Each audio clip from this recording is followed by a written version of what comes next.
Bonjour à tous, donc dans cette vidéo nous allons voir comment lancer notre bot avec TypeScript pour la première fois. C'est parti. Alors je le rappelle encore une fois avant qu'on commence le code ici, mais il est préférable que vous ayez vu la série sur TypeScript avant de continuer la série Discord. D'accord? Je vous préviens juste, parce que ça va être un peu compliqué, on va parler des classes, on va parler des interfaces, etc. etc. Donc si vous ne savez pas ce que c'est, il vaut mieux que vous alliez voir la série sur TypeScript. Avant de commencer, ce qu'on va faire, c'est qu'on va modifier certaines choses ici sur notre package.json. Première chose qu'on va faire, c'est supprimer notre node module. D'accord? On va en fait réinstaller certains et notre yarn.lock ici. On va réinstaller certains modules. Donc on va réinstaller alors on va le faire en 2 fois. Premièrement, on va d'abord installer les dépendances. Donc ici on va mettre yarn add et on va en fait mettre les choses que je veux réinstaller. Donc add types/node parce que ma version de node est beaucoup plus avancée que celle que j'ai maintenant et on va aussi alors nodemon c'est bon et le reste c'est bon en fait. Donc ici on va simplement supprimer types node et on va simplement mettre ici -d pour installer les dépendances. Donc ça va réinstaller Discord.js, ça va réinstaller Gulp, et cetera. Mais au moins notre installation sera clean et ça va mieux fonctionner comme ça. Donc on aura besoin d'autres choses encore, donc je le mettrai juste après. Pour l'instant, on va rester sur ça, on va installer les différentes dépendances que nous avons ici. Parfait, donc on va aussi installer un autre module qui s'appelle YAML.js. Donc je vais mettre la version 0.3.0. Alors je crois que c'est un arrobase, il me semble, je ne sais plus exactement. On va voir. Voilà, c'est ça, c'est la version 0.3.0. Parfait et donc on aura besoin aussi de la version TypeScript. Donc on aura besoin de 2 choses. Donc ça, je peux l'enlever, ça aussi. Voilà, donc ça bug, donc on va fermer le terminal, on va le réouvrir et ici on va mettre yarn add a types/ws et on va mettre aussi a types/yaml.js. Donc ça, c'est tout ce qui est pour compatibilité avec TypeScript, en fait. Donc on a des modules JavaScript et on veut qu'ils soient justement, compatibles avec ce qu'on va utiliser avec le TypeScript. Donc ici, on a besoin de atypes qui est en fait pour TypeScript. Donc on a besoin de WS pardon, pour certains modules de Discord.js et YAML.js justement pour notre module que nous avons ici. Donc ici, je vais quand même spécifier que j'ai besoin d'une certaine version, donc 0 de 30 et pour WS, ça paraît avoir d'importance. Voilà, donc on va installer ces 2 modules-là, donc je pense que ça devrait aller. Donc on a ici WS, YAML.js. Je crois que j'ai pas besoin d'autre chose. J'ai del gulp, ça c'est bon. Gulp node source map, on en a pas vraiment besoin. Bon, on va les laisser quand même pour le debugging pour la suite. Gulp, TypeScript, nodemon, Discord.js, et cetera. Voilà, donc ça c'est bon. On a géré la partie, dépendance, donc on n'aura plus de problème pour la suite et je vais regarder rapidement le tsconfig.json. Il me semble qu'il n'y avait pas d'erreur. Donc on a build src false true. Tout est bon. OK, donc on peut maintenant se lancer sur nos différents fichiers. Donc on va supprimer le build et on va se lancer sur index.ts. Alors ce qu'on va faire, c'est qu'on va en fait créer un autre fichier qu'on va appeler bot.ts et qu'on va en fait, c'est dans ce fichier bot.ts qu'on va mettre tous nos différents, on va dire, codes pour le bot. Index.ts va uniquement servir à lancer notre client. D'accord? Donc ici, tout ce qu'on va mettre, c'est simplement import. Donc on va en fait importer une classe qui se trouvera dans notre fichier. Donc ici, on va l'appeler discord.ts et on va simplement donc un from./bot.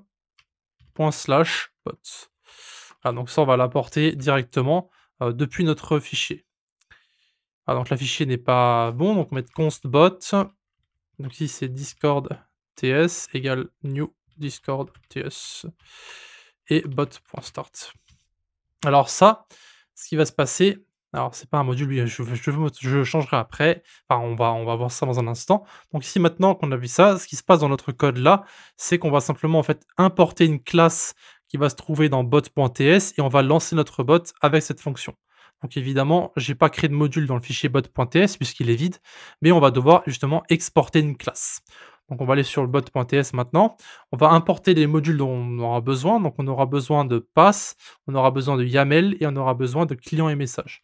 Donc import client, message. Donc ça, c'est pour Discord.js, from Discord.js. D'accord? On aura besoin de tout ce qui se trouve dans la librairie. Donc on va mettre ça as pass, from pass. et on va mettre as YAML from YAML.js.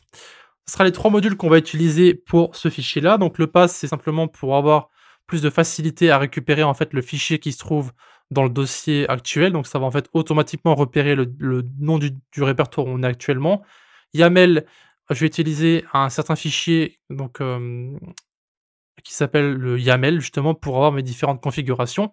Donc on utilise ça en général, on l'utilise souvent, hein, mais je vais vous montrer un peu comment ça fonctionne.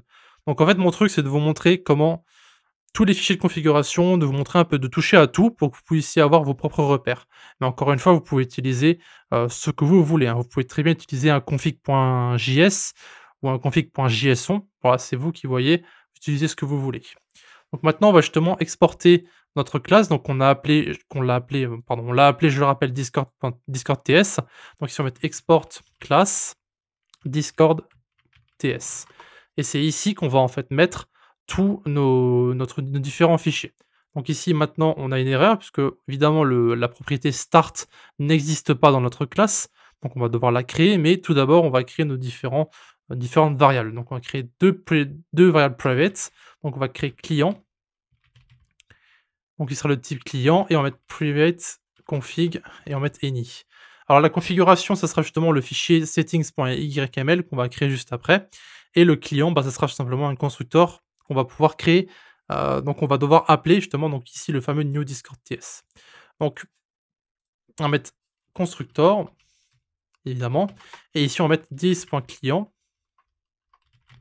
égale new client. Voilà, donc le client, bah, ça c'est discord.js, hein, d'accord, new client, et ici on va mettre this.config. Donc le 10.config sera égal à, donc à YAML, donc ça c'est le fichier settings qu'on va devoir créer justement, donc on va créer dans src settings.yml. Voilà, donc on créera après les paramètres, et ici on va simplement donc le charger. Donc pass.resolve, donc ça c'est pour récupérer le chemin de notre fichier, donc dir name, et le nom du fichier ce sera settings.yml, tout simplement. Voilà, donc là, j'ai créé les différentes variables pour client et config, donc dans le constructeur, et donc maintenant on va pouvoir créer notre fonction start. Donc public, on veut pouvoir y accéder en dehors de ce fichier, donc ce sera une fonction publique. Donc start, donc on va rien retourner, donc ce sera un type void. Et ici, on va mettre donc nos différents événements. Donc 10.client.on, donc le 10 est obligatoire, hein, évidemment, je rappelle. Donc ready. Voilà, et du coup ici on va mettre donc console.log, donc je suis prêt, voilà, rien d'incroyable. Et on va mettre aussi un 10.client.user.setActivity. Et on va mettre donc, est-ce qu'on le prend du settings? 10.config.settings.activity. Ah, donc là c'est le moment de vous montrer comment ça fonctionne le fichier de configuration, donc settings.yml. Donc vous allez voir que c'est très simple. Ici, dans bot.ts, j'ai mis 10.config. Donc le 10.config, c'est en fait le fichier settings.yml. Et donc, on va mettre ici donc settings. D'accord. Et ici, on va mettre nos différents paramètres. Donc, on aura besoin du token. D'accord. Donc, ici, pas de virgule. On aura besoin du préfixe. Donc, on va mettre C comme ceci. On aura besoin du nom du bot. Donc, ici, on va mettre le nom du bot. On va appeler Centurion. J'ai mis des. Je ne peux pas lui mettre ça. Voilà, Centurion. Et justement, activity, qu'on a vu juste à l'instant, donc activity, on va mettre nos use cping. Voilà, donc ici, ce sera nos 4 paramètres, donc vous pouvez mettre ce que vous voulez, encore une fois, ça n'a aucune importance. Ici, j'ai besoin de mettre le token, le préfixe, Centurion, donc on va utiliser, et donc maintenant, on va pouvoir justement accéder à ces différents paramètres en utilisant le 10.config.settings, et après, vous pouvez mettre ce que vous voulez. Donc ici, j'accède à activity, qui est ici, mais je peux aussi accéder à token, préfixe et namebot. Donc je vais maintenant fermer le fichier settings.yml, mais je vais mettre tout d'abord le token de mon bot, hein. Ça permet de ne pas avoir à le régénérer plus tard. Voilà, donc maintenant qu'on a fait ça, je vais juste activer le formatting rapidement. Ça va se formater automatiquement mon fichier, parfait. Et ben, il ne nous reste plus qu'à ajouter l'événement message et le login. Donc 10.client.on message. Ici, bien entendu, on aura besoin de message. Et on va aussi indiquer un type, donc type message. Donc c'est en fait la classe. Ce petit changement va en fait nous permettre de ne pas nous tromper au niveau des propriétés et des méthodes qu'on va utiliser dans notre événement message. Donc on ne pourra pas utiliser guild par exemple. Et c'est pareil pour les autres événements. Si vous mettez ici, donc on peut éventuellement penser à guild en majuscule, et bien vous ne pourrez pas utiliser message à l'intérieur, il va vous mettre une erreur. Encore une fois, le but de TypeScript, c'est simplement de checker votre code à l'aide des types et des interfaces, etc., afin de faire moins d'erreurs lorsque vous allez taper votre code. Donc if message.author.id donc n'est pas égal à 10.client.user.id. Donc pour accéder au client, vous devez mettre 10, hein, parce qu'on accède depuis ici, depuis le constructeur. Mais pour le message, vu qu'on accède ici à notre paramètre message, on n'a pas besoin de mettre le 10. D'accord? Et donc ici, on va mettre if message.content égale, donc on met 3 égale 10.config.settings.prefix plus ping. Donc ça, c'est pour la commande. Alors, on renvoie ici message.channel.send. Donc, voilà, donc ça, je vais le formatting rapidement. Voilà. Et donc, il ne nous reste plus qu'à mettre le login. Hein. 10.client.login et on met 10.config.settings.token. Voilà. On peut évidemment rajouter le 10.client.on error. Voilà, si vous voulez vraiment, donc console.error. On va faire un copier-coller et ici on va mettre warn et console.warn. Voilà. Donc on a un fichier qui est très simple, hein, donc on exporte en fait une classe avec des différentes propriétés, on crée notre client, on importe nos différentes settings et on crée notre événement ready, notre événement message. Et ici nous avons une commande très simple, hein, donc une commande ping.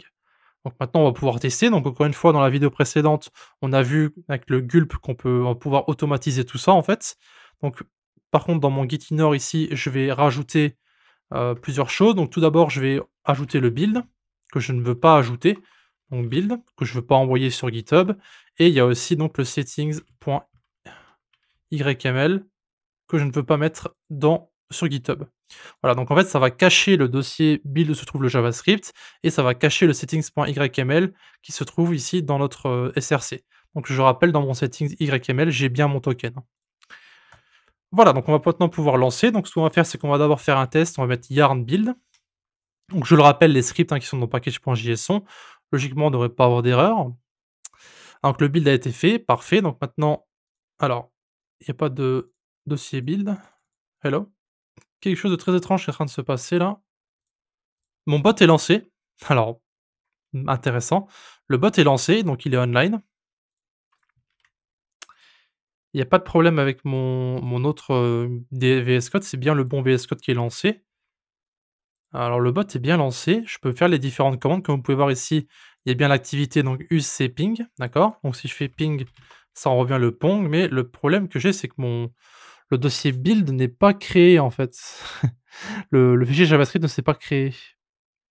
Et pourtant, vous pouvez voir qu'ici, il y a bien node build index.js qui a été créé. Hein. Vous pouvez voir qu'il lance bien le fichier index.js.